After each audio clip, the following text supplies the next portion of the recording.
మాట్లాడుకుందాము. దేవునికంట మనము క్రైస్తవ సమాజంలో అలా చలామణి అవుతున్నప్పుడు విశ్వాస జీవితానికి ఒక ప్రాధాన్యత ఉందండి. ముఖ్య ప్రాధాన్యతగా మనం ఖచ్చితంగా దాన్ని చేయాల్సిందే. అది మన జీవితంలో లేకపోతే మనము క్రైస్తవులమే కాదు. ఈ ఒక్కనంటూ మన జీవితంలో లేకపోతే మన క్రైస్తవ్యానికి అర్థమే ఉండదు. ఇది మన జీవితంలో లేకపోతే నువ్వు బాప్టిజం పొంది కూడా వేస్టే. ఒక జీవితం ఉండాలండి. అది మనం ఏకాంతంగా ఏం చేసుకుంటాం?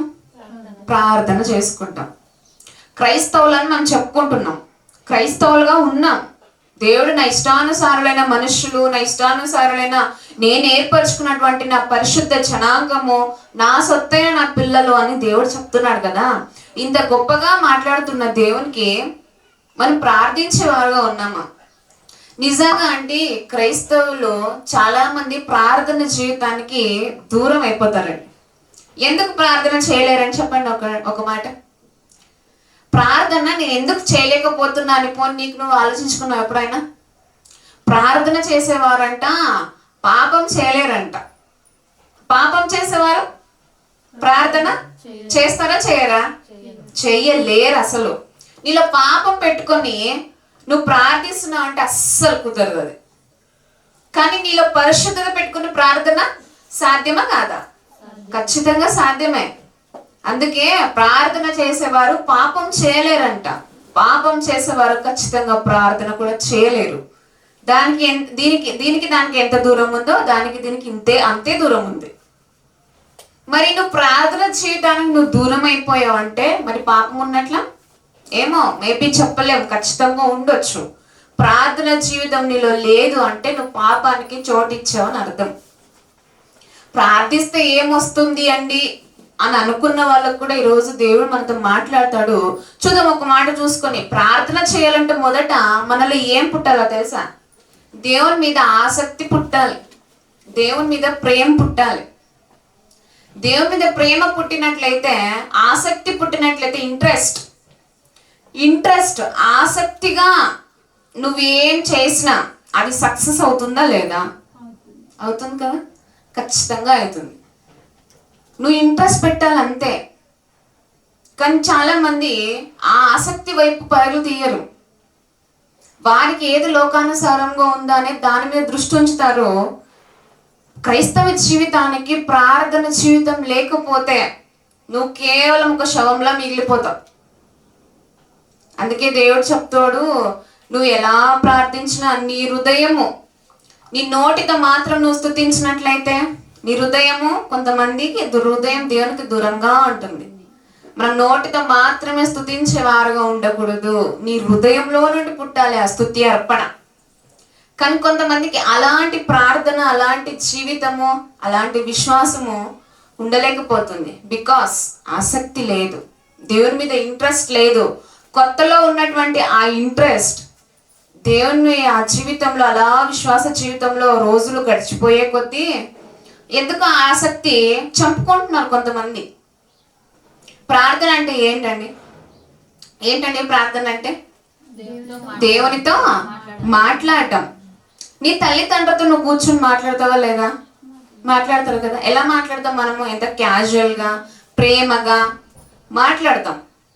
వారికంటే ఎక్కువ మన తండ్రి దేవుడు. కానీ ఆయనతో మాట్లాడాలంటే ఎందుకో మనసు ఒప్పుకోవట్లే. ఆయనతో ఏకాంతంగా గడపాలి, ఆయనకు సమయం ఇవ్వాలి అంటే మనసుకు ఒప్పుకోవట్లే. అక్కడ ఇంట్రెస్ట్ రావట్లే. మన మనుషులతో, మన బంధాలతో ఎలా అయితే మాట్లాడుకుంటామో అంతకన్నా గొప్ప బంధం కదా దేవుడు. ఆయనతో ఎందుకు మనం అది కట్ చేసుకుంటున్నాం? కాబట్టి మనము గుర్తుంచుకోవాలి, ఆసక్తి లేకపోతే మనం ఏం చేయలేం. చూద్దాం ఒకసారి కీర్తన గ్రంథము 119వ అధ్యాయము.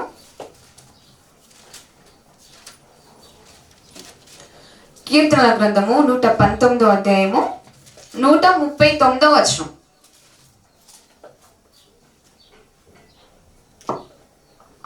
ఇక్కడ భక్తుడు మాట్లాడుతూ ఒక గొప్ప మాట చెప్తున్నాడు, చదువుకున్నాం.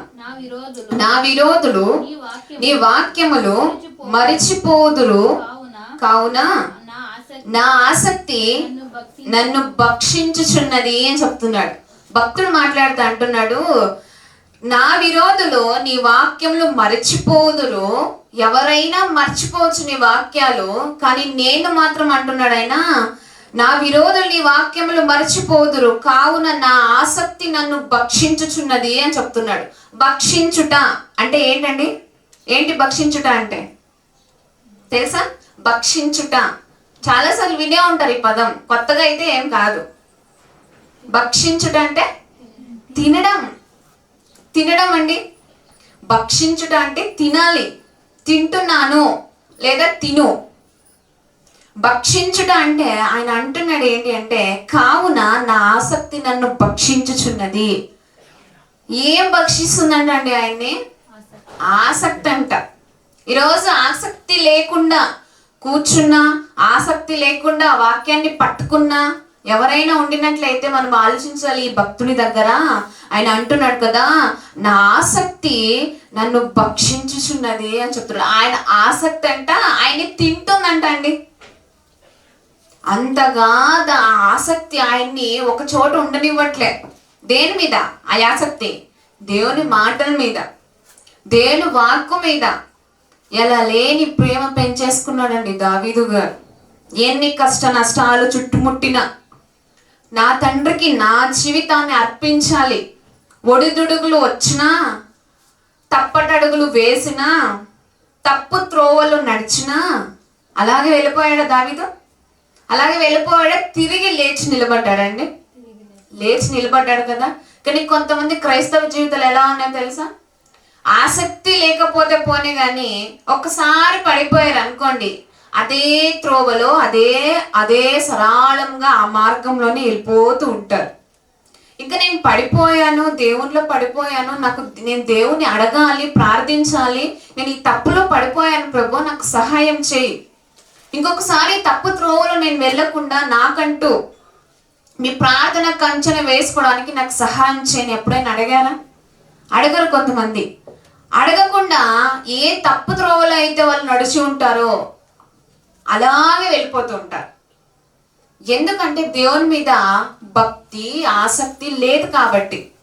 దావీదు గారు పడిపోయారు, తిరిగి లేచి నిలబడ్డాడు.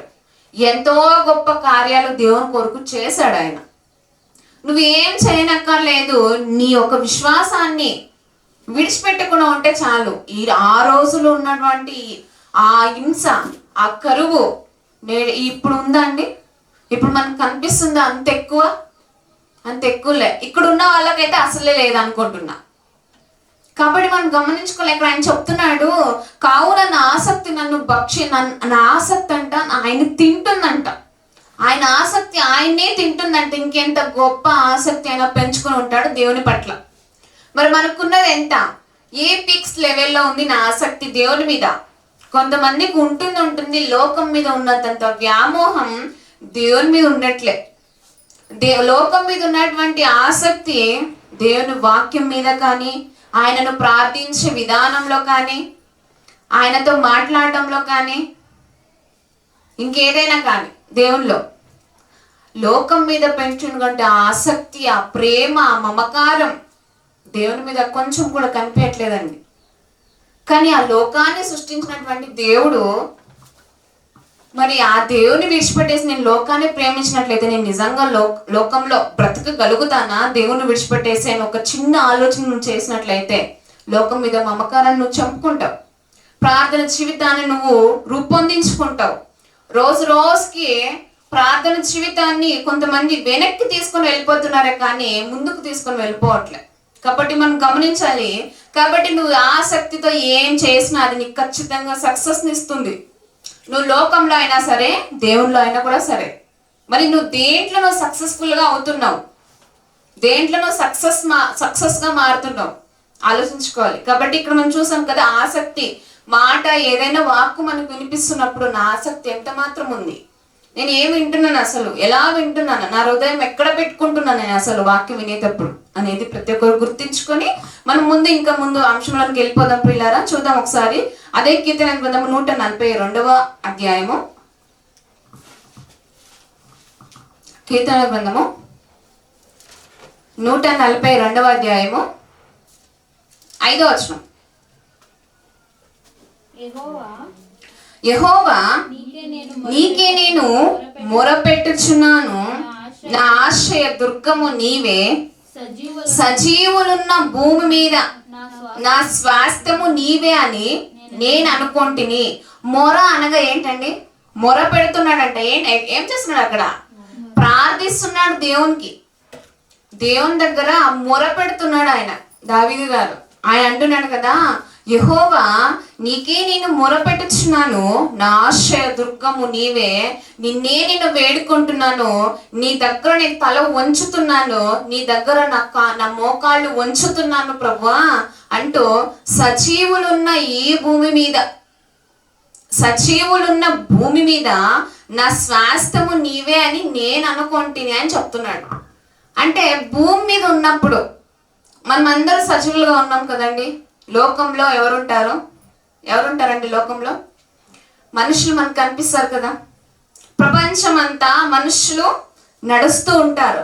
ఈ ప్రపంచంలోనంట సజీవులున్న ఈ భూమి మీదంట, మనుషులున్న భూమి మీదంట నా స్వాస్థ్యం ఏదయ్యా అని ఎవరినైనా అడిగితే ఏం చెప్తారండి? నీకున్నది ఏంటి? నువ్వు సంపాదించుకున్నది ఎంత? నీ స్వాస్థ్యం ఏముంది అని అడిగితే ఏం చెప్తారు మనుషులు? నన్ను ఎవరైనా అడిగారు అనుకోండి, మనం ఏం చెప్తామండి? నీకున్నది ఎంత, నీకేముంది అని అడుగుతారు ఎవరైనా. అప్పుడు మనం ఏం చెప్తాం? మనకు కలిగినది, మనకున్న ఇల్లు, మనం సంపాదించుకున్నటువంటి పొలం, మనం సంపాదించుకున్నటువంటి డబ్బు, మనకి ఏది ఉందో మనము అది చెప్తాం కదా. అదే చెప్తాం కదండి. నువ్వు ఏం సంపాదించుకున్నావు అది చెప్తావు. కానీ క్రీస్తు ఇక్కడ దావీదు అలా అనట్లేదు. సజీవులున్న భూమి మీద నా స్వాస్థ్యము నీవే అని నేను అనుకుంటుని. నా సంపాదన ఏముంది సజీవులున్న ఈ భూమి మీద అంటే నిన్ను నేను సంపాదించుకున్నాను అని చెప్తున్నాడండి. నా స్వాస్థ్యమే నీవు, నా ఆస్తి నీవు. కానీ నేటి మనుషులను మనం అడిగినట్లయితే, నేను అంత సంపాదించుకున్నా, నాకు పొలాలు ఇన్నున్నాయి, నాకు అన్ని ఎకరాలు ఉన్నాయి, నాకు ఇంత డబ్బు ఉంది, ఇంత బంగారం ఉంది, నేను అడిలు మనము బిల్డింగ్ మీద బిల్డింగ్ కట్టేసుకున్నానండి అని చెప్పుకుంటారు. కానీ నువ్వు క్రీస్తును సంపాదించుకున్నావా? భక్తులు అంటున్నారు, నాకు ఏమి ఉన్నా లేకున్నా పర్లేదు, నా క్రీస్తును నేను సంపాదించుకున్నాను, ఇదే నా స్వాస్థ్యము ఈ భూమి మీద అని చెప్తారండి. వారు ప్రార్థిస్తున్నారు. మనం ఎప్పుడైనా ప్రార్థించామండి? నాకు ఇక్కడ భూమి మీద ఏం ఆస్తి వద్దు, నాకేం వద్దు, నువ్వే నా ఆస్తి, నువ్వే నా స్వాస్థ్యము, అన్నీ నువ్వే నాకు అన్ని అని ఎప్పుడైనా మనసు విప్పి ప్రార్థించానా? ఇక్కడ ప్రార్థిస్తున్నాడు దావీదు గారు. సజీవులున్న భూమి మీద నా స్వాస్థ్యము నీవే, నా ఆస్తి నీవే, నాకున్నదంతా నీవే. ఎవరైనా ఏం సంపాదించుకున్నావయ్యా నువ్వు అడిగితే, నేను క్రీస్తును సంపాదించుకున్నా అని చెప్పగలిగిన గట్స్ మనకు ఉండాలండి. కానీ కొంతమంది క్రీస్తుని కొంతమంది మధ్యలో మాట్లాడడానికి కూడా మొహమాటం పడుతూ ఉంటారు. మోమాటము లేని వారుగా ఉండాలి అని చెప్తుంది వాక్య గ్రంథం. మోమాటం ఉండొద్దు, క్రీస్తునందు మాత్రము మోమాటము గలవారై ఉండకుడి అని ఉంది. ఏం సంపాదించుకున్నావు అంటే, నేను నా క్రీస్తుని సంపాదించుకున్నా అని చెప్పగలిగిన ధైర్యం మనలో ఉండాలి. అలాంటి ప్రార్థన జీవితం కలిగి ఉండాలి. అలాంటి ప్రార్థన జీవితం లేకపోతే నిజంగా నువ్వు చెప్పగలిగిన ఆ మాట ఎందుకు నీకు ధైర్యం ఉండదు. భక్తులు చెప్పారు, ఎంతో వేదన వచ్చినా, కష్టం వచ్చినా, ఇరుకు ఇబ్బంది వచ్చినా, ఎక్కడ ఈడ్చుకొని వెళ్ళిపోయినా, ఈడ్చుకున్న చోటే ఆ వీధుల్లోనే అక్కడే వాళ్ళు మోకాళ్ళుని ప్రార్థన చేశారు. ప్రార్థన ఏంది? ఎటువంటిదైనా కూడా, ఎలాంటిదైనా కూడా మనల్ని ముట్టనండి ప్రార్థన జీవితంలో కలిగి ఉంటే. ప్రార్థన ద్వారానే చాలా మంది జయించారు పాపాన్ని. కానీ కొంతమంది ప్రార్థన నెగ్లెక్ట్ చేస్తారు, కానీ వేరే వాటిలో అన్నిట్లో కూడా చాలా బాగుంటారు క్రైస్తవులు. మరి నీ ప్రార్థన జీవితం ఎలా ఉంది అని మీరు ఒకసారి క్వశ్చన్ చేసుకోండి.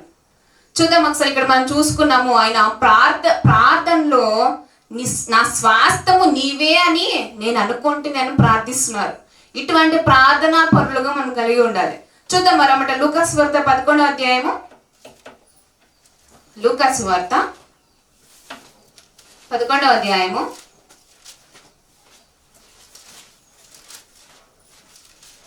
లూకాసు వార్త 11వ అధ్యాయము 9వ వచనం నుండి చదువుకుందాం.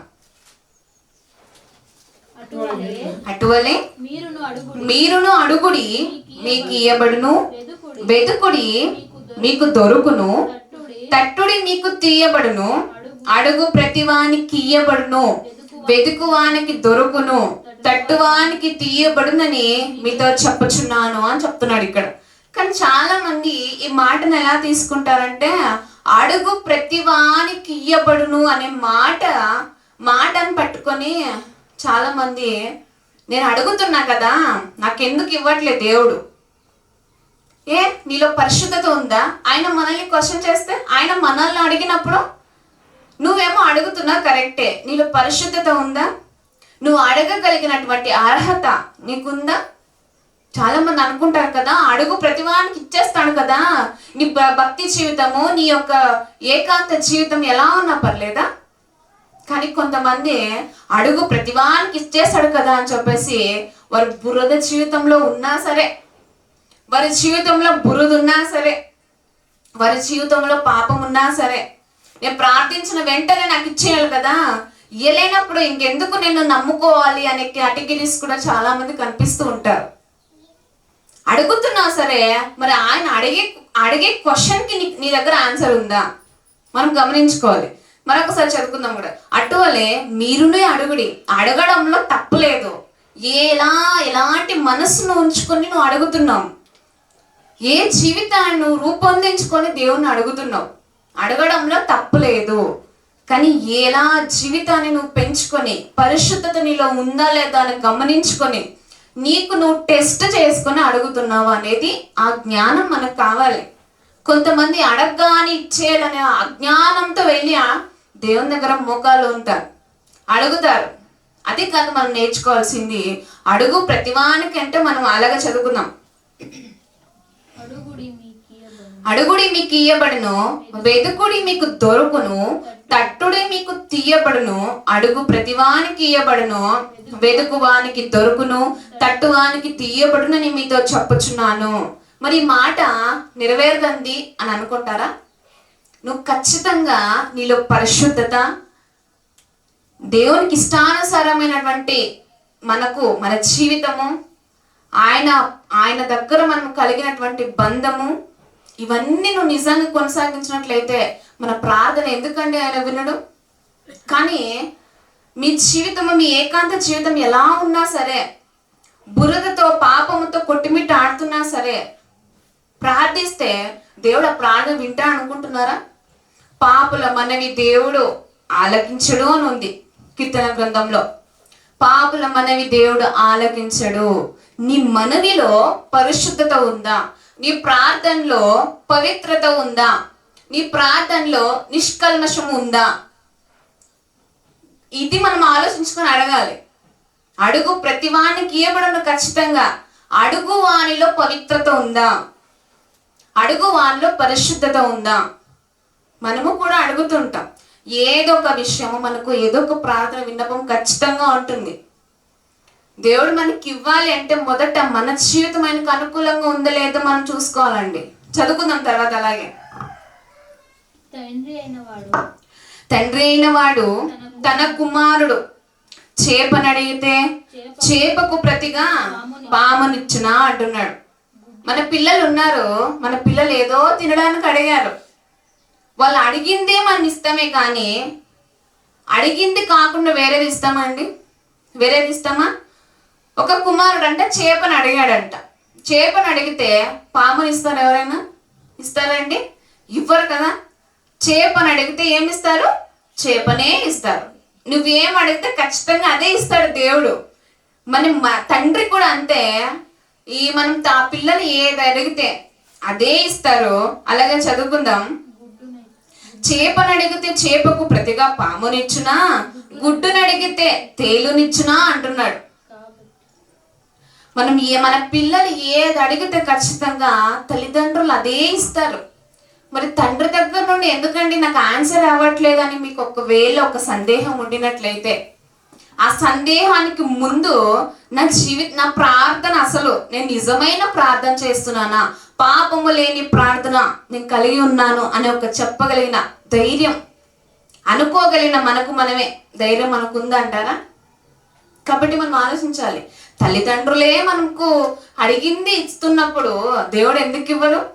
ఇది గమనించుకోవాలి. కానీ దేవుడు ఒకటి కోరుకుంటున్నాడు, ఒక్కటే కోరుకుంటున్నాడు. ఇంకా నీ డబ్బు, నీ బంగారము, నీ ఆస్తి ఇంకేం కోరుకోవట్లే. ఆయన ఒక్కటే అడుగుతున్నాడు, నీలో పరిశుద్ధత నాకు కావాలి, నిన్ను నా సొత్తు నేను చేసుకోవాలి, నువ్వు నాకు అనుకూలంగా ఉండాలి. అలాగే చదువుకుందాం.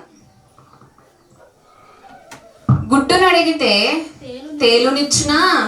కాబట్టి మీరు చెడ్డవారయుండి మీ పిల్లలకు మంచి ఈవులని ఎరిగి ఉండగా పరలోకమందున మీ తండ్రి తను అడుగువారికి పరిశుద్ధాత్మను ఎంతో నిశ్చయముగా అనుగ్రహించినను అని చెప్తున్నాడు. ఇక్కడ చెడ్డవారుగా ఉన్న ఎంతో మంది తల్లిదండ్రులు చెడ్డగానే ఉంటారండి. చాలా అంటే చాలా లోకానికి భిన్నంగా బ్రతుకుతుంటారు.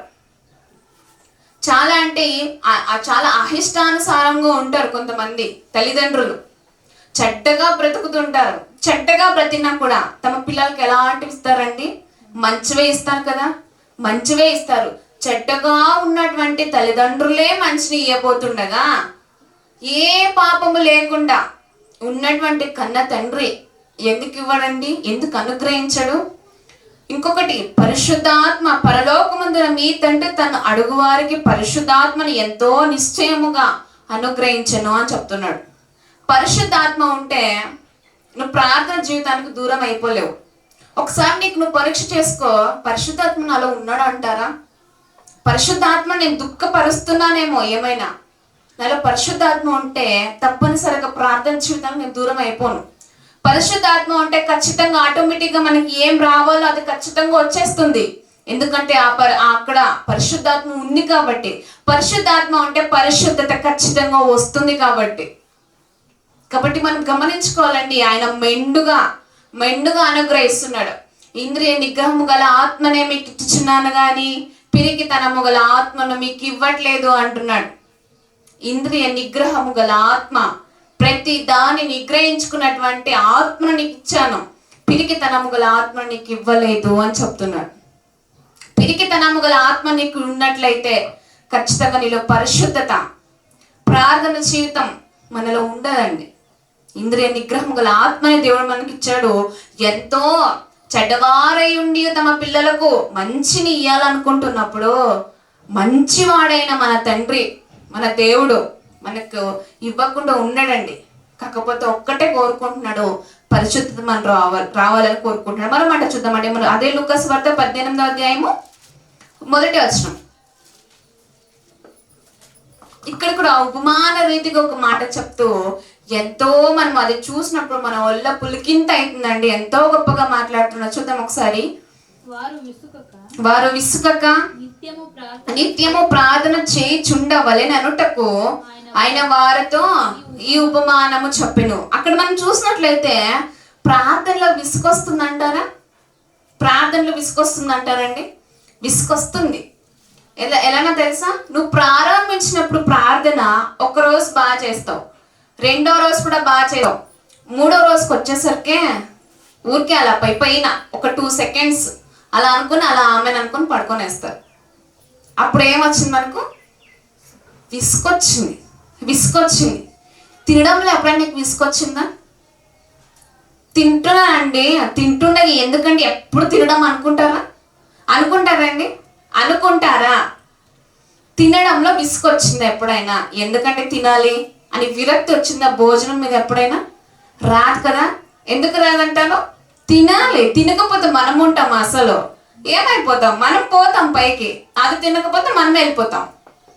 తినడంలో విసుగు రాదు. కొత్త బట్టల్లో కొనుక్కోవడంలో విసుకొస్తుందా? వస్తుందండి? లేదు కదా. ఎక్కడ ఎలాంటిది వెతుక్కోవాలి, ఎక్కడ ఎలాంటిది కొనుక్కోవాలి, తక్కువగా ఎక్కడ దొరుకుతున్నాయని ఏం చేస్తాం? మనము సెర్చ్ చేస్తాం. ఎక్కడ ఎలాంటివి దొరుకుతున్నాయా అని వెతుకుతాం. వస్త్రధారణ మీద విసుకురాదు, తినడంలో విసుకురాదు, ఫోన్ చూడడంలో, ఫోన్ కూడా ఎన్ని గంటలైనా ఎలా ఉన్నా కూడా ఫోన్ చూస్తూ ఉంటారు, విసుకురాదు కొంతమందికి. అక్కడ విసుకురాదు. కానీ ప్రార్థన అనేసరికి చాలా మంది విసుకొచ్చేస్తుందంట. అందుకే ఆయన చెప్తున్నాడు, మరి అట్టి విసుక ప్రార్థనలు నీకు ఉండినట్లయితే మరి నువ్వు ఆలోచించుకోవాలి, నేను ఏ స్థాయిలో ఉన్నాననేది నీకు నువ్వు గమనించుకోవాలి. చూద్దాం ఒకసారి. వారు విసుగక, అలా ఎవరికైతే విసుకొస్తుందో, ఎవరైతే ప్రార్థన మీద విసుక్కుంటున్నారో అలాంటి వారు నువ్వు గమనించుకోవాలి. చూద్దాం ఒకసారి 18వ అధ్యాయం 1వ వచనం అలాగే చదువుకుందాం. వారితో ఈ ఉపమానం చెప్పెను, దేవునికి భయపడకయు మనుషులను లక్ష్య పెట్టకయు నుండు ఒక న్యాయాధిపతి ఒక పట్టణములో ఉండెను. ఆ పట్టణంలో ఒక విధవరాలును ఉండెను. ఇక్కడ ఏంటి అంటే కంటెంట్ ఆయన ఉపమాన రీతిగా చెప్తూ, దేవునికి భయపడకయు మనుషులను లక్ష్య పెట్టకయు ఎవరున్నారంట? ఒక న్యాయాధిపతి పట్టణంలో ఉండను అని చెప్తున్నాడు. అక్కడ మనము మనుషులు ప్లస్ దేవుడు, ఆ మనుషుని కంట ఆ న్యాయాధిపతి కంట మనుషులు అంటే కూడా నచ్చదు, మనుషుల్ని కూడా లెక్క చేయడు, దేవుణ్ణి కూడా లెక్క చేయడు, దేవుణ్ణి అస్సలే లెక్క చేయడు, లక్ష్య పెట్టడని చెప్తున్నాడు. చూడండి ఇక్కడ, దేవునికి భయపడకయో మనుషులను లక్ష్య పెట్టకయో నుండి ఒక న్యాయాధిపతి ఒక పట్టణంలో ఉండెను. ఆ న్యాయాధిపతి ఉన్న పట్టణంలోనే ఈ పట్టణంలో ఒక విధవరాలును కూడా ఉందంట. ఇక్కడ స్టోరీ ఏంటంటే ఆ విధవరాలు విత్ న్యాయాధిపతి, వీరి మధ్యలో ఉపమానం చెప్తూ క్రీస్తు ప్రభువు చెప్తున్నారు. అలాగే చదువుదాం. ఆమె అతని యొద్దకు తరచుగా వచ్చి నా ప్రతివాదికిని నాకును న్యాయము తీర్చుమని అడుగొచ్చు వచ్చెను గాని అతడు కొంతకాలము ఒప్పకపోయేను అని ఉంది ఇక్కడ. ఆ విధవరాల కంట ఏదో ఒక బాధ వచ్చిందండి. ఎవరో ఇంకో ఆమె దగ్గర ఏదో గొడవ వచ్చింది. గొడవ వచ్చినప్పుడు ఆమె అంట ఆ న్యాయాధిపతి దగ్గరకు వచ్చిందంట. ఆ న్యాయాధిపతి దగ్గరకు వచ్చినప్పుడు ఆమె అడుగుతుంది, అతని యొద్దకు తరచుగా వచ్చి, తరచుగా అంటే పదే పదే వస్తుందంట. ఆమెకు విసుకొచ్చి కామ్గా అయిపోవచ్చు కదండి, అయిపోవచ్చు కదా. ఆ ఆప్షన్ ఆ విధవరాలకు ఉందా లేదా? ఉంది కదా, ఆ ఆప్షన్ ఉంది. మనము ఆప్షన్ లేకున్నా మనం ఆప్షన్ తీసుకుంటాం. ఎందుకంటే విసుకొచ్చి ఎందుకులే అని చెప్పేసి అలా విడిచిపెట్టి వెళ్ళిపోతాం. విధవరాలకు ఆప్షన్ ఉంది కానీ ఆప్షన్ తీసుకోలే. ఆమె తరచుగా వచ్చి నా ప్రతివాదికిని నాకును న్యాయము తీర్చుమని అడుగుచు వచ్చెను గాని అతడు కొంతకాలము ఒప్పకపోయేనంట. అతడు ఆమె అన్నిసార్లు వచ్చి అలా అడుగుతున్నా కూడా ఆయన పట్టించుకోలే. న్యాయాధిపతి పట్టించుకోకపోయేసరికి ఎలాగ చదువుకుందాం. తరువాత అతడు నేను దేవునికి భయపడకయు మనుషులను లక్ష్య పెట్టకయు ఉండినను. నేను దేవునికి భయపడట్లేదు, ఇక్కడ మనుషులు కూడా భయపడట్లేదు. ఇంకా మనుషులకే భయపడలేనప్పుడు, దేవునికే భయపడినట్లప్పుడు ఇంకా మనుషులకి ఎక్కడండి భయపడతాడు? అలాంటి స్వభావం కలిగినటువంటి ఒక న్యాయాధిపతి ఇంకెంత క్రూరంగా ఉంటాడో ఒకసారి ఆలోచించారా? మనుషులకు భయపడట్లేదు, మనుషుల్ని లక్ష్య పెట్టుకుంటే పోను కానీ దేవునికైనా భయపడాలి కదండి. మరి దేవునికి లేక ఇక్కడ మనుషులకి లేక ఆ మనిషి ఎలా ఉంటాడండి? ఆ న్యాయాధిపతి ఎంత ఘోరంగా ఉంటాడో. నా లైఫ్, నా జీవితము, నా ఇష్టము అంటూ అలా బ్రతుకుతున్నాడు. అలాంటి న్యాయాధిపతి దగ్గర కూడా చదువుదాం తర్వాత. ఈ విధవరాలు నన్ను తొందర పెట్టుచున్నది గనుక ఆమె మాటికి వచ్చి గోజాడుకుంటున్నట్లు ఆమెకు న్యాయము తీర్తునని తనలో తాను అనుకొనెను అని చెప్తున్నాడు ఇక్కడ. మాటికి వస్తుంది. ఆమెకు తెలుసు, ఆ విధవరాలకు తెలుసు, నేను దేవునికి భయపడను, మనుషులను అసలే లెక్కపెట్టను అని తెలుసు. అయినా కూడా నన్ను ఎందుకు ఇలా గోజాడుతుందనే ఒక కదలిక ఆయన హృదయంలో కదిలింది. న్యాయాధిపతికి కదిలిపోయేసరికి ఇంకెలాంటి వారైనా పదే పదే అయ్యా నాకు ఈ యొక్క న్యాయము తీర్చు అని వారు ఎంత విసుక్కున్నా, వారు ఎంత తిట్టినా కొట్టినా కూడా ఆ విధవరాలు అలాగే అడుగుతుందంట, అలాగే గోజాడుకుంటుందంట, అలాగే అడుక్కుంటుందండి, అలాగే వేడుకుంటుందండి. ఇక్కడ మనం ఆలోచించాలి, ప్రార్థన విన్నపం ఎలా ఉండాలనేది విధవరాలు మనకు నేర్పిస్తున్న పాఠం. ఎన్నిసార్లు ఆయన ఆ విధవరాలి లక్ష్య పెట్టకపోయినా పర్లేదు, అలా గోజాడుకుంటుందంట. అలాగే చదువుకుందాం, గోజాడుకుంటున్నట్లు ఇంకా ఆయన గోజాడుతున్నప్పుడు అలా వేడుకుంటున్నప్పుడు ఇంకా ఆయన మనసు కరిగిపోయింది. క్రూరుడైన మూర్ఖుడైన న్యాయాధిపతినే ఆమె అలా అడుక్కోవడం ద్వారా, అలా గోజాడుకున్నదాంలా ఆమె ఆ మనసు కరిగిపోయిందండి. చదువుదాం తర్వాత. మరియు ప్రభువు ఇట్లా నేను అక్కడ గోజాడుకున్నాడంటే ఆమెకు న్యాయము తీర్తునని తనలో తాను అనుకున్నాడు. ఇంక ఈమె వల్ల అవ్వదు, ఇంకా నా వల్ల అవ్వదు, ఇలా ఈమె పదే పదే ఇలా వచ్చి అడుగుతుంది ఏంటి అని చెప్పేసి ఆయన కరిగిపోయింది ఆయన మనసు. ఇంక ఎలాగైనా సరే ఈమెకు న్యాయం తీర్చేయాలి అనే ఒక ఫీలింగ్ కలిగింది. అలాంటి మొండిగా ఉన్నటువంటి న్యాయాధిపతినే ఆమె చేసినటువంటి ఆ మనవి, ఆమె పదే పదే అడగటం వలన కరిగిపోయింది మనసు. అలాగే చదువుకున్న తర్వాత. మరియు ప్రభువు ఇట్లా నేను అన్యాయస్తుడైన న్యాయాధిపతి చెప్పిన మాట వినుడి. దేవుడు తాను ఏర్పరచుకొనిన వారు దివారాత్రులు తన్ను గూర్చి మొరపెట్టుకొని చుండగా వారికి న్యాయము తీర్చుడా అని చెప్తున్నాడండి. ఒక మూర్ఖుడుగా ఉన్న తను ఎంతో కఠినంగా ఉన్నా కూడా అలాంటి కఠినమైన మనస్సునే ఆమె అడగటం వలన, గోజాడటం వలన కరిగిపోయి ఆమెకు న్యాయం తీర్చబడిందే. మరి అంట దేవుడు తాను ఏర్పరచుకొనిన వారు దివారాత్రులు తన్ను గూర్చి మొరపెట్టుకొని చుండగా వారికి న్యాయము తీర్చడా అని అడుగుతున్నాడండి. విధవరాల అంత కఠినమైన హృదయమే కరిగిపోయింది. మరి మనం అందరం ఎవరి ఏర్పాట్లో ఉన్నామండి? దేవుని ఏర్పాట్లో ఉన్నాం కదా. మరి నా మనవి వినడం అనుకుంటున్నారా? దేవుడు ఖచ్చితంగా వింటాడు. గోజాడుకున్నప్పుడు ఆయన పాదాలు తడపకుండా నీ హృదయాన్ని, మన జీవితాన్ని, మన ఒక ఉదయాన్ని, చాలా మంది ఆయన పాదాలు విడిచిపెట్టేసి బ్రతకాలు అనుకుంటున్నారు కాబట్టి అనుకోనిది అది కొంతవరకు ఒక 5 minutes సంతోషాన్ని ఇచ్చినా కూడా తర్వాత అది నీకు స్వాస్థ్యముగా మారట్లే, తర్వాత నీకు అది ఒక గొప్ప ఆస్తిగా మారట్లే. అలాంటి మూర్ఖుడైనటువంటి ఆ న్యాయాధిపతి కరిగిపోయాడు. దేవుడు తాను ఏర్పరచుకున్న వారి దివారాత్రులు తన్ను గూర్చి మొరపెట్టుకొని చుండగా వారికి న్యాయము తీర్చడా అని అడుగుతున్నాడండి. చెప్తున్నాడు ఇలా. అలాంటి వాడే కరిగిపోయాడు కదా విధవరాలు గోజాడుకున్న దాన్ని బట్టి. మనము దేవుని పాదములు పట్టుకొని అడిగేదాన్ని ఆయన ఎందుకు విడిచిపెడతాడని మనం ఎప్పుడైనా ఆలోచించామండి? ఆయన పాదాలు తడపకుండా మనం రోజుని స్టార్ట్ చేయకూడదండి.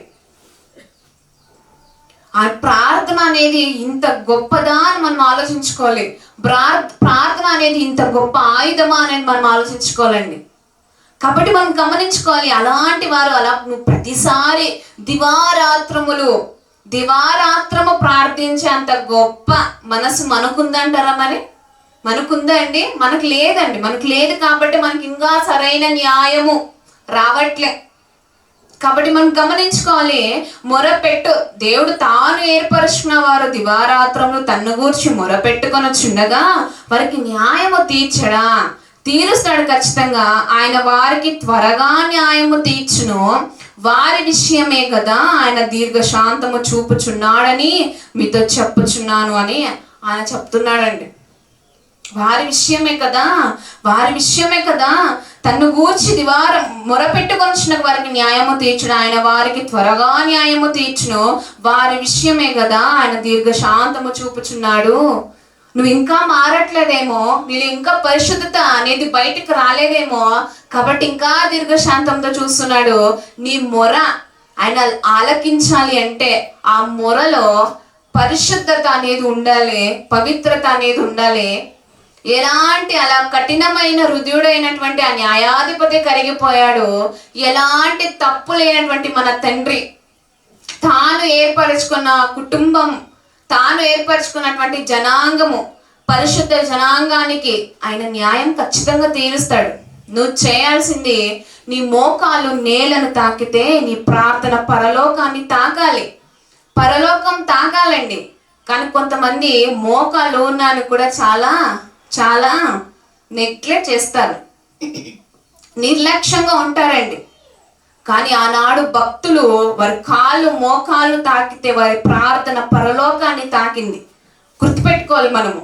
మరి నీ ప్రార్థనలో శక్తి ఉందా? నీ ప్రార్థనలో బలమైనటువంటి పరిశుద్ధం ఎలా ఉందా మనం గమనించుకోవాలి. కాబట్టి తాను ఏర్పరచుకున్న ఆయన జనాంగంలో ఖచ్చితంగా ఆయన న్యాయము తీరుస్తాడు. కాబట్టి మనం గమనించుకోవాలి. మరోమటం చూద్దామండి. మనము హెబ్రీ పత్రిక 12వ అధ్యాయము, హెబ్రీ పత్రిక 12వ అధ్యాయము,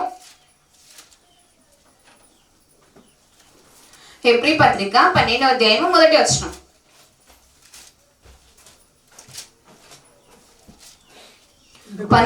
మొదటి వచనం. ఇంత గొప్ప సాక్షి సమూహము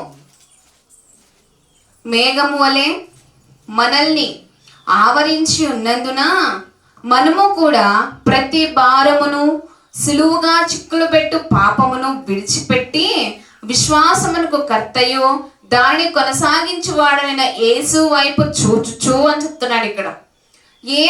ఏంటండి మనకు సాక్షి సమూహముగా ఆవరించి ఉన్నది ఏంటండి?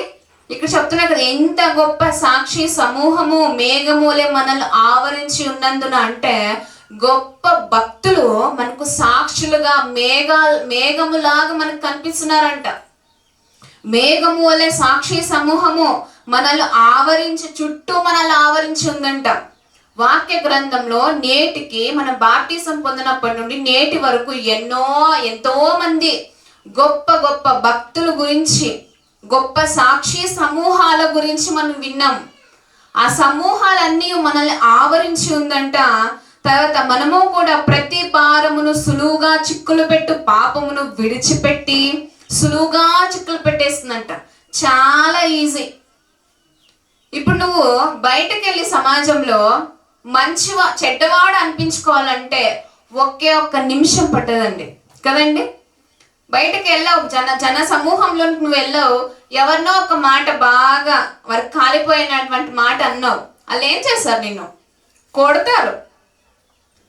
వాళ్ళు ఎలా కొడతారంటే అలా కొడతారు. అంటే అక్కడ చెడ్డవాడు అనిపించుకోవడానికి చాలా ఈజీ, సులువుగా ఉంటుంది. అక్కడ సులువుగా చిక్కులు పెట్టేస్తుంది పాపం మనల్ని. పాపము ద్వారా మన నోట్లో వచ్చేటువంటి ఆ మాట. కానీ మంచివాడు అనిపించుకోవాలంటే ఎంత కష్టంగా ఉంటుందండి. చాలా కష్టంగా ఉంటుంది కదా. మంచిగా బ్రతికినా కూడా భక్తుల్ని చాలా హింసించారు. వారు అయినా కూడా ప్రార్థన జీవితంతో దేవుణ్ణి గెలుచుకున్నారు. వాళ్ళు దేవుని స్వాస్థ్యముగా పొందారు. దేవుడే నా ఆస్తి అనుకున్నారు. మంచివాడు అనిపించుకోవాలంటే ఈ ప్రపంచంలో చాలా కష్టం అండి. చెడ్డవాడు అనిపించుకోవడానికి ఒక్క నిమిషం పట్టదు. కాబట్టి మనం గమనించుకోవాలి. అలాగే చదువుకుందాం. దాని చిక్కులు పెట్టు పాపమును విడిచిపెట్టి, చాలా సులువుగా చిక్కులు పెట్టేస్తుందంట పాపము. తర్వాత విశ్వాసమునకు కర్తయు దాన్ని కొనసాగించువాడనైనా యేసు వైపు చూచుచు మన ఎదుట ఉంచబడిన పందెపులో ఓపికతో పరిగెత్తదము. ఆయన తన ఎదుట ఉంచబడిన ఆనందము కొరకై అవమానమును నిర్లక్ష్య పెట్టి సిలువను సహించి అని చెప్తున్నాడు. క్రీస్తు ప్రభువారు పొద్దున్నే లేచేసేవాడంటండి. పెందలకడే లేచి ఆయన ప్రార్థన విన్నపములు దేవునికి అలా అర్పించేసేవాడు ప్రతిరోజు. మనమైనా మిస్ అవుతాయేమో, కానీ క్రీస్తు ప్రభువారు ఒక్కసారి కూడా మిస్ అవ్వకుండా, ఒక్కసారి కూడా ఇప్పుడు నేను ప్రార్థించకపోతే అయ్యో నేను ఎలా ఉండగలుగుతా అనే ఒక ఫీలింగ్ ఆయనలో ఉంది. పెద్దలకడ లేచి తన తండ్రితో మాట్లాడాలని ఒక ఆసక్తి ఆయనని భక్షించింది అప్పుడు. కాబట్టి మనం గమనించుకోవాలి. ఆయన ఉంచబడిన ఆనందము కొరకై తన ఎదుట ఆనందము ఉంచబడింది. ఆ ఆనందము కొరకై అవమానం నిర్లక్ష్య పెట్టి సిలువను సహించి. మనకు ఎవరైనా అవమానం చేస్తే ఎలా ఉంటుందండి? ఎలా ఉంటుందండి? ఎవరో వచ్చి మనల్ని ఇష్టానుసారంగా మాట్లాడి మనల్ని అవమానపరిచేశారు. మనం ఏం చేస్తాం? ఆ సరేలే అని చెప్పేసి కామ్గా అయిపోతామా? అస్సలు అవ్వరు. ఇమ్మీడియట్లీ రియాక్షన్ వచ్చేస్తుంది అక్కడ. ఒక్క మాట అనగానే మనం 2-3 మాటలు అనేస్తామేమో. కానీ ఆయన చెప్తున్నాడు, అవమానంను నిర్లక్ష్య పెట్టాడంట. ఎంత గొప్ప హృదయము! ఎందుకంటే అలాంటి భక్తి వాళ్ళు చేయగలుగుతారంటే తండ్రికి వారుకున్నటువంటి ఆ ప్రార్థన బంధం ఉంది కాబట్టే అవమానాన్ని సైతము కూడా నిర్లక్ష్య పెట్టేశారు. మనం అంత ఓపిక మనకు ఉండదేమో. అవమానం మన యొద్దకు వచ్చేసరికి ఇంకా మనమే వెళ్ళిపోతాం వాళ్ళ దగ్గరికి. అలా ఉంటుందండి, అలా ఉంటుంది. మరి మనం గమనించుకోవాలి. అలాగే చదువుదాం. అవమానమును నిర్లక్ష్య పెట్టి సిలువను సహించి దేవుని సింహాసనం యొక్క కుడిపార్శ్వమున ఆసీనుడై ఉన్నాడు. మీరు అలసట పడకయు మీ ప్రాణములు విసుకకయు ఉండునట్లు పాపాత్ములు తనకు వ్యతిరేకముగా చేసిన తిరస్కారం అంతయు ఓచుకుని ఆయనను తలంచుకునుడి అని చెప్తున్నాడు. ఆయన పడినటువంటి శ్రమలో మనం ఘోరంతా కూడా పడి ఉండమండి. ఆయన అంతే శ్రమ పడుతున్నాడు, దేవుని దగ్గర అంతకంటే ఎక్కువ ప్రార్థిస్తున్నాడు. కాబట్టే ఆయన తండ్రి కుడిపార్శ్వమున కూర్చోడానికి జయించగలిగిన గొప్ప తన కుమారుడు అయ్యాడు. మరి మనము ప్రార్థనలోనే ఓపిక లేకపోయా, ఇంకా అంతగా మనము సహించి అంతగా మనం పోతామంటే నీ ఏకాంత ప్రార్థనలే ఓపిక లేదు ఈ రోజుల క్రైస్తవులకి. ఇంకా అక్కడ కూడా విసుకులు, అక్కడ కూడా మనకు సందేహాలు. కాబట్టి మనం గమనించుకోవాలండి. అలాగే చదువుకుందాం. అవమానం నిర్లక్ష్య పెట్టేశాడు, సిలువను సహించాడు. తర్వాత మీరు అలసట పడకయు మీ ప్రాణంలో విసుకకయు ఉండునట్లు. మన ప్రాణం ఎప్పుడైనా విసుకొస్తే, మన ప్రాణం అలసట పడితే, అలాంటి లక్షణాలు మనకి ఏమైనా కనిపిస్తేనంట చదువుదాం. తర్వాత విసుకకయు ఉండునట్లు పాపాత్ములు తనకు వ్యతిరేకముగా చేసిన తిరస్కారం అంతయు ఓర్చుకుని నా యేసును తలంచుకునుడి అని చెప్తున్నాడు. మనకు అంతగా ఏం రాలేదండి, ఎంతో విసిగించేశారండి. గుద్దేసి ఆయన్ని ఎవరు గుద్దింది చెప్పు అని అన్నారు. వెనక నుండి తన్ని ఎవరు తన్నారా చెప్పు అని ఆయన అవమానపరిచారు, బాధ పెట్టారు, మొహం మీద ఉమ్ము వేసి ఎంతో అవమానానికి గురి చేశారు. అయినా కూడా ఆయన ఏం చేశాడండి? తన ఎదుట ఉంచబడిన ఆనందము కొరకై అవమానాన్ని సైతము నెగ్లెక్ట్ చేశాడు. కాబట్టి ఆయన దైవ కుమారుడు అయ్యాడు. మరి మనం దైవ కుమార్తెలు కావాలంటే అవమానాన్ని నిర్లక్ష్య పెట్టాలి. ప్రార్థన జీవితాన్ని మనం రూపొందించుకోవాలి. రోజు రోజుకి విసుగు రావడం కాదు, ప్రార్థనలో రోజుకి ఆసక్తి రావాలి. నీ ప్రార్థన ఆసక్తి నిన్ను భక్షించాలి, నీ ప్రార్థన ఆసక్తి నిన్ను తినాలి. అలా ఉన్నప్పుడు నువ్వు ఖచ్చితంగా దైవ కుమార్తెవు అవబడతావు. కాబట్టి మనం గమనించుకుందాం. తర్వాత విసుకకి ఉండినట్లు పాపాత్ములు తనకు వ్యతిరేకంగా చేసిన తిరస్కారం అంతయు ఓర్చుకుని ఆయన తలంచుకుని ఆయనను మీరు గుర్తు చేసుకోండి ఒకసారి. మీరు పాపముతో పోరాడుటలో రక్తము కారణంతగా ఇంకా దాన్ని ఎదిరింపలేదు అని చెప్తున్నాడు. రక్తము కారణంతగా నేను చెప్పాను కదండి, మనము సాతాన్నంట రక్తము కారణంతగా మనమేమి ఎదిరింపలేదు. క్రీస్తు ప్రభువారు ఎదిరించాడు, ఆయన ఖచ్చితంగా ఎదిరించాడు. రక్తము కారణంతగా మనము ఇంకా దాన్ని ఎదిరింపలేదు అని చెప్తున్నాడు. అంత హింస మనకైతే మనకు రాలేదు. అయినా కూడా నువ్వు ఆయన నిర్లక్ష్య పెడుతున్నావు అంటే మరి నీకు నువ్వే ఆలోచించుకోవాలి, మనమే గమనించుకోవాలి. నీ ప్రార్థనలో పరిశుద్ధత పెట్టి అడుగు ప్రతివానికి ఖచ్చితంగా ఆయన ఇస్తాడు. కానీ ఆయన కోరుకున్నటువంటి ఆ భక్తి జీవితము నువ్వు బయటకు తీసుకురావాలి. సాక్షి సమూహంలో మనము కూడా భాగాలు అవ్వాలి. అప్పుడే మనం క్రైస్తవులు అనబడతాం, అప్పుడే దేవుని కుమారులు అనబడతాం. కాబట్టి మనం గమనించుకోవాలండి. లూకా సువార్త ఒకసారి చదువుదాం. లూకా సువార్త 18వ అధ్యాయం 10వ వచనం.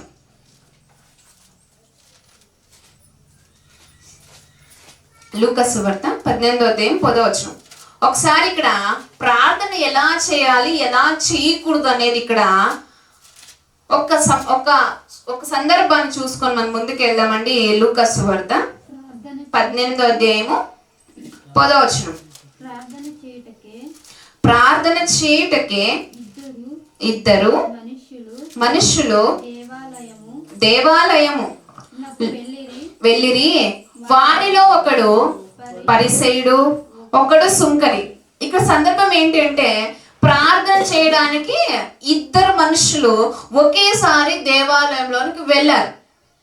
ఈ సందర్భాన్ని మనం గుర్తు చేసుకున్న తర్వాత మనం ఆలోచించాల్సింది ఏంటంటే, నిన్ను నువ్వు హెచ్చించుకుంటున్నావా, ప్రార్థనలో తగ్గించుకుంటున్నావా, ఎలా ప్రార్థన చేయాలి, ఎలా ప్రార్థన చేస్తే దేవుడు అంగీకరిస్తాడు అనేది మనం చూద్దాం.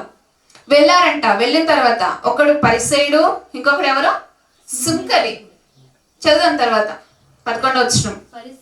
పరిసయ్యుడు నిలవబడి, దేవా, నేను చోరులను, అన్యాయస్తులను, వ్యభిచారులైనను, ఇతర మనుష్యుల వలనైనను, ఈ సుంకరి వలనైనను ఉండనందుకు నీకు కృతజ్ఞతాస్తుతులు చెల్లించుచున్నాను అని చెప్పాడు. ఎవరు అతను? పరిసయ్యుడు. పరిసయ్యుడు మాట్లాడుతూ ఎంతో గొప్పగా మాట్లాడుతున్నాడు అనుకుంటాం. అక్కడ మనము ఎలా ఒక్కరిని డామినేట్ చేసి మాట్లాడుతున్నాడు అండి. అక్కడ ఇంకొకరిని పాయింట్ అవుట్ చేసి ప్రార్థిస్తున్నాడు. దేవునికి ఇష్టం లేనిదే అది. ఇంకొకరు నువ్వు పోల్చుకుని మాట్లాడాల్సిన అవసరం లేదు. ఇంకొకరు నువ్వు పోల్చుకొని ప్రార్థించే అవసరం మనకు లేదు. ఇంకొన్ని తొక్కేసి అటువంటి ప్రార్థన మనకు ఉండినట్లయితే ఆ ప్రార్థన ఖచ్చితంగా దేవుడు అంగీకరించడు. ఆయన చెప్తున్నాడు, మాట్లాడుతున్నాడు. ఎలాంటి ప్రార్థన అంటే అది, నేను చోరులను, అన్యాయస్తులను, వ్యభిచారులైనను, ఇతర మనుషుల వలనైనను, ఈ సుంకరి వలనైనను, పక్కన ఉన్నాడు కదండి, ఈ సుంకరి వలనైనను ఉండనందుకు నీకు కృతజ్ఞతాస్తుతులు చెల్లించున్నాడంట. చూడండి ఎటువంటి ప్రార్థన. ఆ ప్రార్థనలో కొంచెమైనా తగ్గింపు ఉందా అనుకోవచ్చు మనము. ఇప్పుడు ఆ సుంకరిని దేవుడు ప్రేమిస్తున్నాడు, ఈ పరిసయ్యుని దేవుడు ప్రేమిస్తున్నాడండి. దేవుడు ఇద్దరిని తీసివేయడు. కానీ ప్రార్థిస్తున్న నువ్వు ఆ వ్యక్తిని తీసేస్తున్నావు. దేవుడు ఎలా అంగీకరిస్తాడు? దేవుడు అంగీకరించాడండి. అతన్ని పాయింట్ అవుట్ చేసి మాట్లాడుతున్నాడు, వీరి వల్ల నేనేం వ్యభిచారం చేయలే, నేను మనుష్యుల వలన నేనేం లేదు, ఈ సుంకరి వల్ల కూడా నేను అలాంటి స్వభావం నేను కలిగి లేదు అని చెప్పేసి ఏదో తగ్గింపు లేకుండా తనను తాను హెచ్చించుకొని ప్రార్థిస్తున్నాడు. తర్వాత చదువుదాం. వారమునకు 2 మారులు ఉపవాసము చేయుచు నా సంపాదన అంతటిలో 10వ వంతు చెల్లించుచున్నానని తనలో తాను ప్రార్థించుచుండెను అని చెప్తున్నాడు ఇక్కడ. అంటే ఎలా ఉన్నారంటే ఈరోజు మనుషులు కూడా సేమ్ యాజ్ ఇట్ ఈస్ ఇలాగే ఉన్నారండి. కొంతమంది నేను ఇంత కానుకొని మీకు ఇస్తున్నాను కదా మీ సంఘానికి, నా వంతు పాత్ర ఇంతగా నేను వాడబడుతున్నాను కదా, నేను ఇలా ఉన్నాను కదా, నా సంపాదన అంతటిలో 10వ వంతు నేను కానుకిస్తున్నాను కదా. తర్వాత వారమునకు 2 మారులు ఉపవాసం చేస్తున్నాడంట. దేవునికి ఇష్టమైనది కదా ఇది. నేను వారానికని 2 సార్లు ఉపవాసం చేస్తున్నా ప్రభువా, 10వ వంతు నా సంపాదనలో నీకు ఇస్తున్నా అని చెప్పి తనలో తను ప్రార్థిస్తున్నాడంట. తర్వాత చదువుదాం. అయితే సుంకరి దూరముగా నిల్చుండి ఆకాశము వైపు కన్నులెత్తుటకైనను ధైర్యము చాలక రొమ్ము కొట్టుకొనుచు, దేవా, పాపినైనా నన్ను కరుణించుమని పలికెను అని చెప్తున్నాడండి. అక్కడ నీకు 10వ వంతు నేను ఇస్తున్నాను కదా, 2 సార్లు నీ కోసం నేను ఉపవాసం చేస్తున్నా కదా, నన్ను ఎందుకు నువ్వు కనికరించకూడదు, ఎందుకు నువ్వు నన్ను ఆశీర్వదించకూడదు అని అక్కడ ఆర్డర్ చేస్తున్నాడు. దేవునికి ఆర్డర్ చేస్తున్నాడు, దేవునికి కండిషన్ పెడుతున్నాడు అక్కడ. కానీ ఈ సుంకరి మాత్రము తనను తాను తగ్గించుకున్నాడు, తనను తాను హెచ్చించుకోలే, తనను తాను తగ్గించుకున్నాడు. ఆకాశము వైపు కన్నులు కూడా ఎత్తడానికి కూడా ఆయనకు ధైర్యం చాలట్లే అంట. ఇది గొప్ప ప్రార్థన అండి. ఇలాంటిది ప్రార్థన మనం రూపొందించుకోవాలి. ఆకాశము వైపు కన్నులెత్తడానికి కూడా ఆయన ధైర్యము చేయట్లే. అక్కడ సంపూర్ణంగా తగ్గింపు దేవునికి ఆ సుంకర్లో కనిపించింది. చదువుదాం. అయితే సుంకరి దూరముగా నిల్చుండి, ఆ దేవాలయం కన్నా దూరంగా నిల్చున్నాడంట. ఆకాశము వైపు కన్నులెత్తుటకైనా అతనికి ధైర్యము లేదు. తనను తాను హెచ్చించుకోలేదు. తనను తాను అమాంతంగా తగ్గించుకున్నాడు. తర్వాత ధైర్యము చాలక రొమ్ము కొట్టుకొనొచ్చు. తనను తాను బాదుకుంటున్నాడు. తన రొమ్ము తాను కొట్టుకొనొచ్చు. దేవా, పాపినైన నన్ను కరుణించుమని పలికెను. తను వేడుకుంటున్నాడు, ప్రభువా, నేను పాపిని, నన్ను క్షమించు. నీ వైపు చూడ్డానికి, ఆకాశం వైపు చూడ్డానికి కూడా అర్హత లేనటువంటి మనుష్యుడు నేను అని తనలో తను ప్రార్థించుకుంటున్నాడు. ఇవి 2 ప్రార్థనలు దేవుడు ఏదయ్యా విన్నాడని చూస్తే తర్వాత చూద్దాం. అతని కంటే ఇతడు నీతిమంతుడుగా తీర్చబడి తన ఇంటికి వెళ్ళెనని మీతో చెప్పుచున్నాను. తను తాను హెచ్చించుకున్నవాడు తగ్గింపబడిననియు, తను తాను తగ్గించుకున్నవాడు హెచ్చింపబడిననియు చెప్పెను అని చెప్తున్నాడు ఇక్కడ. సుంకరి ప్రార్థన, అతని కంటే ఇతడు నీతిమంతుడుగా కనిపించాడంటే సుంకరి. పరిసయుడు తను తాను హెచ్చించుకుంటున్నాడు. నేను సంఘానికి ఇంత ఇవ్వట్లేదా? నీకోసం నేను ఉపవాసం చేస్తున్నా కదా, నాకు ఎందుకు ఇవ్వకూడదని ఒక ఆర్డర్ పాస్ చేశాడు పరిసయుడు. దేవునికే, మనుషులుగా కాదండి, దేవునికే పాస్ చేశాడు. దేవునికే రూల్స్ పెట్టాడు అక్కడ. ఇక్కడ సుంకరి తగ్గించుకున్నాడు. సుంకరి ఇలా ఉండాలి మన ప్రార్థన. సుంకరి వలె మన ప్రార్థన ఉండాలి. మనల్ని మనం తగ్గించుకోవాలి. మనల్ని మనము చాలా దేవుని దగ్గర, ఆయన అంట ఆకాశం వైపు చూడడానికి కూడా ధైర్యము లేకపోయానంటండి. ఎంత గొప్ప తగ్గింపండి ఆ సుంకరిది. మరి మన ప్రార్థనలో అటువంటి తగ్గింపు ఉందా అండి? మనం గమనించుకోవాలండి. లూకాసు వార్త 21వ అధ్యాయం 34వ వచనం ఒకసారి. లూకాసు వార్త 21వ అధ్యాయం 34వ వచనం. 21వ అధ్యాయము 34వ వచనం నుండి.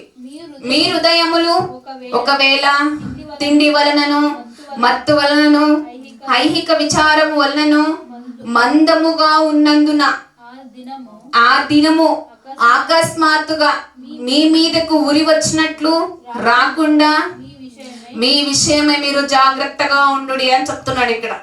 కొంతమంది అంట హృదయములో ఒకవేళ తిండి వలన నీవు తిండిపోతవైన ఎడల నీ గొంతుకు కట్టె పెట్టుకో అని చెప్తాడు. నువ్వు ఏదైనా బాగా తింటున్నావు అంటే తిండి కూడా దేవుడిని దూరం చేసేస్తుంది అంటే ఖచ్చితంగా దూరం చేస్తుందండి. తిండి మీద ఉన్నటువంటి ఆసక్తి, ఆ తినడం మీద ఉన్నటువంటి ఆ ఒక గొప్ప ఇంట్రెస్ట్ దేవునికి దూరం చేస్తుంది. కొంతమంది చూడండి, బాగా తింటారు, బాగా సోమరిగా పడుకుంటారు. ఇక బాగా తిన్న తర్వాత వచ్చేది ఏంటి? నిద్ర వస్తుంది. బాగా తింటున్నాం అనుకో, బాగా నిద్ర వస్తుంది. ఇంకా అప్పుడు వాక్యం చదవాలని ఉండదు, ప్రార్థించాలని ఉండదు, పాటలు ప్రిపేర్ అవ్వాలని ఉండదు, ఇంకేం ఉండదండి. కాబట్టి తిండి కూడా దేవునికి దూరం చేస్తుంది అంటే ఖచ్చితంగా తిండి కూడా దూరం చేస్తుంది. తర్వాత చదువుకుందాం. తిండి వలనను, మత్తు ఇంకా డేంజర్. మత్తు నీలోనికి వచ్చిందంటే, ఆ మత్తు పానీయం నీలోనికి వచ్చిందంటే ఇంకా చాలా దూరంగా జరిగిపోతుంది దేవుని నుండి. మత్తు వలనను, ఐహిక విచారము వలనను మందముగా ఉన్నందున, మందం వచ్చేస్తుందంటే ఈ విషయం ఈ విషయాలన్నింటినీ మన హృదయంలో ఏమైనా ఉందనుకో, మన హృదయానికి మందం వచ్చేస్తుంది. మందముగా ఉన్నందున ఆ దినము, ఏ దినం అది? ఏ దినం అండి? ఆయన రాకడ దినము గురించి మాట్లాడుతున్నాడు ఇక్కడ. ఆయన రాకడ దినము ఉరి వచ్చినట్లు, అకస్మాత్తుగా మీ మీదకు ఉరి వచ్చినట్లు రాకుండా మీ విషయమై మీరు జాగ్రత్తగా ఉండుడి. ఆ దినము భూమి ఎందంతటా నివసించు వారందరి మీదికి అకస్మాత్తుగా వచ్చును. భూమి మీద ఎప్పుడు ఆయన రాకడ జరగబోతుందో తెలీదు, ఎప్పుడు ఎలా వస్తుందో తెలీదు. అకస్మాత్తుగా వస్తుంది, ఉరి వచ్చినట్లు వస్తుందంట. ఉరి వచ్చినట్లు. నిజమైన భక్తులకి ఆయన రాకడ ఎందుకు కొంత కూడా భయం ఉండదు. కొంత కూడా భయం ఉండదండి. నిజంగా పరిశుద్ధంగా బ్రతుకుతున్నట్లయితే నువ్వు నీలో ఇంకా అపవిత్రతను ఉంచుకొని ఆయన రాకడ వస్తుందని తెలిసి అయినా పర్లేదులే అని పరిచయం లెక్క నువ్వు ఉన్నట్లయితే ఎప్పుడు అది మనకు ఉరిలాగా వస్తుందంట. ఉరి వచ్చినట్లు అని చెప్తున్నాను చూడండి. ఉరి వచ్చినట్లు రాకుండా భూమి అందంతటా నివసించు వారి మీదకి అకస్మాత్తుగా వచ్చును. కాబట్టి మీరు జరగబో వీటిని ఎల్లనను తప్పించుకొని మనుష్య కుమారుని ఎదుట నిలువబడుటకు శక్తి గల వారగునట్లు ఎల్లప్పుడూ ప్రార్థన చేయించు మెలుగుగా ఉండు అని చెప్తున్నాడు ఇక్కడ. ఎల్లప్పుడూ ఆయన ఎదుట నువ్వు శక్తిగా ఉండాలి అంటే నీ ప్రార్థనలో శక్తి ఉండాలి, నీ ప్రార్థనలో తగ్గింపు ఉండాలి, నీ ప్రార్థనలో పరిశుద్ధత ఉండాలి. అప్పుడు నీకు అది ఉరిగా మారదు ఆయన రాకడ. ఇవేం లేదనుకో నీకు ఖచ్చితంగా ఆయన రాకడ ఉరిగానే వస్తుంది, ఆకస్మికంగానే వస్తుంది. నీకు అది ఉరిగా మారబోతుంది. మరి మనకు ఉరి కావాలో శక్తి కావాలో మనమే ఆలోచించుకోవాలి. అందుకే ఇక్కడ అంటున్నాడు, కాబట్టి మీరు జరగబో వీటి నెలను తప్పించుకోవడానికి ఆయన రాకండి, మనం తప్పించుకోవడానికి మనుష్య కుమారుని ఎదుట నిలువబడుటకు శక్తి గల వారు అగునట్లు ఎల్లప్పుడూ ప్రార్థన చేయించు మెలకుగా ఉండు. మెలకు మనకు చాలా అవసరం అండి. విశ్వాస యాత్రలో ఆత్మీయ జీవితంలో నువ్వు పడుకునే వాడిగా ఉండకూడదు. నువ్వు మెలకుగా ఉండాలి. మెలకుగా ఉండి ప్రార్థించే స్థితిలో నువ్వు ఉండాలి. అలా ఉన్నప్పుడు మనకు అది ఉరిగా మారదండి. కానీ నీలో ఇంకా అపరిశుద్ధత, ఇంకా అపవిత్రత, ఇంకా మనకు మోసం చేసే మనసులు మనకి ఇంకా ఉన్నట్లయితే ఖచ్చితంగా అది ఉరిగా రాబోతుంది. మనకు గమనించుకోవాలి. ప్రార్థన చేయొచ్చు, మెలకుగా ఉండాలి, తగ్గింపు స్వభావంతో ఉండాలి. మనం గమనించుకోవాలి. మనము ఇంకా మన జీవితాలు ఎలా మూడబారిపోయినా పర్లేదు, దేవుడు ఆయన వాక్కుల ద్వారా చిగురిస్తూనే ఉన్నాడండి మన హృదయాల్ని. నువ్వు ఇంకా పడిపోయిన స్థితిలో నువ్వు ఉన్నావేమో, ఆయన వాక్కుతో నీకు చిగురింప చేయాలి అని చెప్పేసి ఇంకా ఆయన దీర్ఘ శాంతంతో ఎదురు చూస్తున్నాడు. ఒక మ్రాన్ ఉందండి, బయట చూస్తూ ఉంటాం, పూర్తిగా దాన్ని కత్తిరించేశారండి, పూర్తిగా కత్తిరించేశారు. మీరు చూసారా లేదా? ఒక్క చోట ఆ ఒక కత్తిరించబడినటువంటి ఆ మోడు బారినటువంటి ఆ చెట్టు, ఆ మ్రాను ఎలా ఉంటుందండి? ఏముండదు, పచ్చగా అస్సలే ఉండదు, అంత పూర్తిగా కట్ చేసేసారు.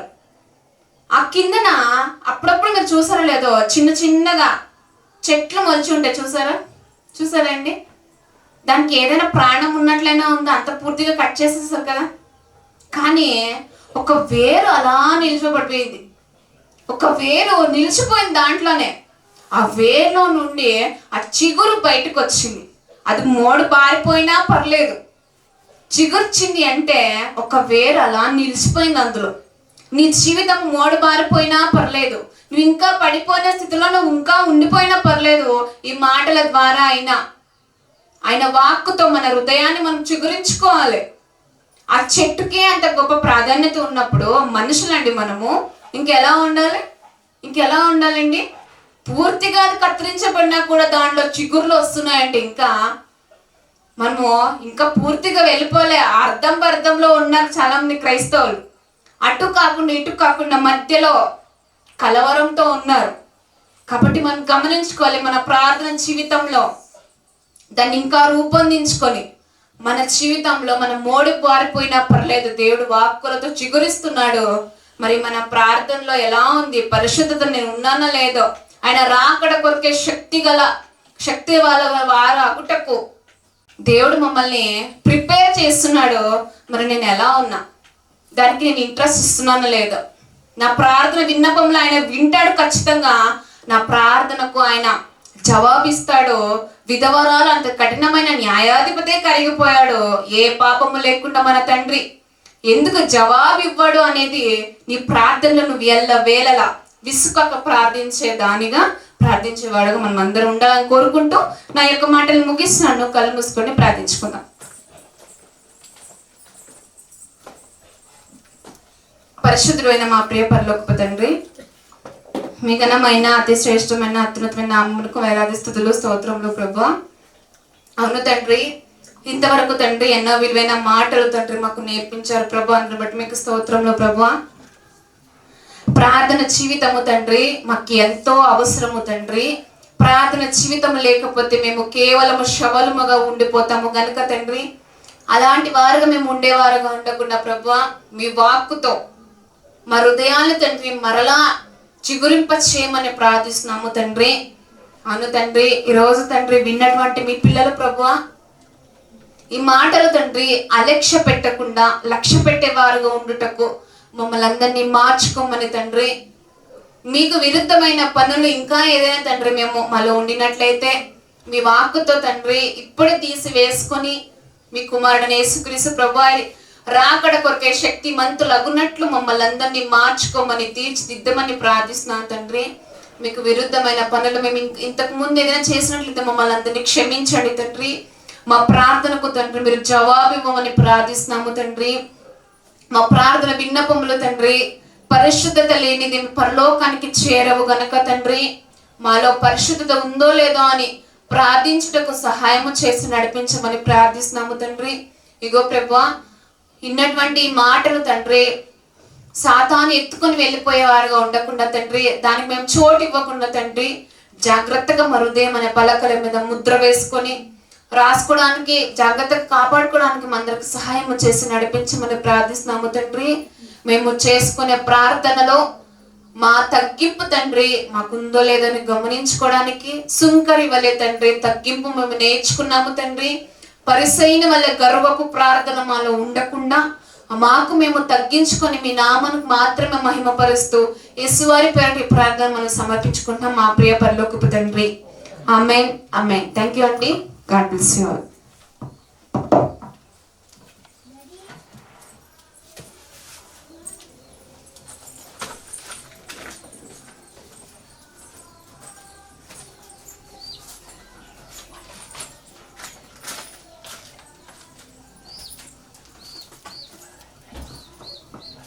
ఇంతవరకు ఎంతో విలువైన సందేశాన్ని వివరించిన సహోదరు గారికి సంగీతవరకు వందనాలు చేస్తున్నాను. అలాగే అందులో లేక నిలుచుకున్నట్లయితే ఒక పాట పాడుకొని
అసాధ్యము.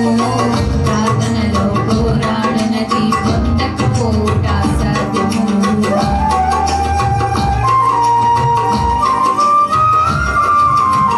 ప్రార్థనలో దాటినది పెళ్ళగించుట అసాధ్యము. ప్రార్థనలో పోరాడినది పొందకపోవుట అసాధ్యము. ప్రార్థనలో తాకులాడినది పతనమవుట అసాధ్యము. ప్రార్థనలో తాకులాడినది పతనమవుట అసాధ్యము. ప్రార్థనలో పదునైనది పని చేయకపోవుట అసాధ్యము. ప్రార్థనలో పదునైనది పని చేయకపోవుట అసాధ్యము. ప్రభువా ప్రార్థన నేర్పయ్యా, ప్రార్థించకుండా నే ఉండలేనయ్యా.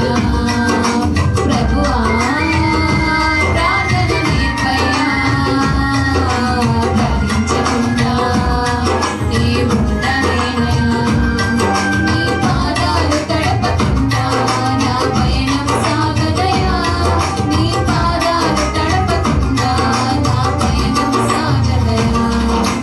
ప్రార్థన వలనే పయనము, ప్రార్థనే ప్రాకారము, ప్రార్థనే ప్రాధాన్యము, ప్రార్థన లేనిది పరాజయం.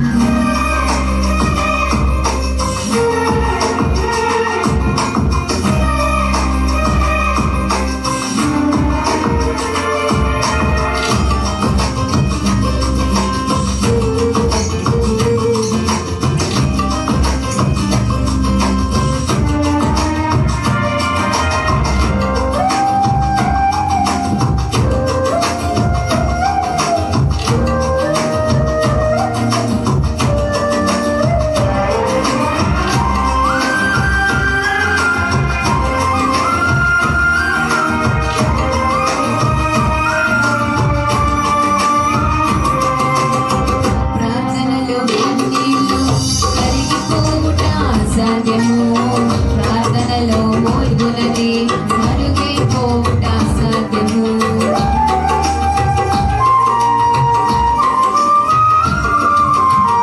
ప్రార్థనలో కన్నీళ్లు కరిగిపోవుట అసాధ్యము. ప్రార్థనలో మోల్గునది మరుగైపోవుట అసాధ్యము.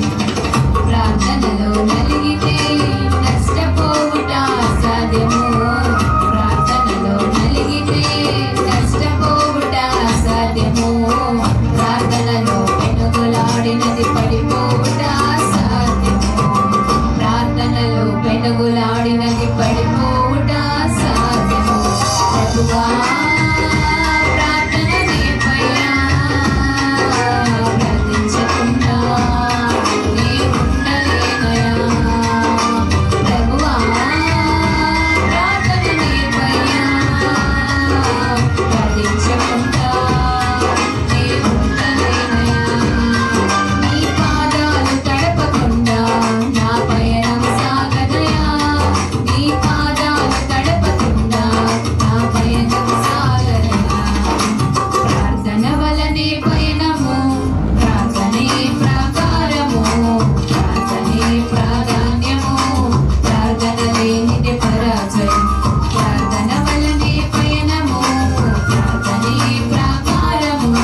ద్రాక్షరసం.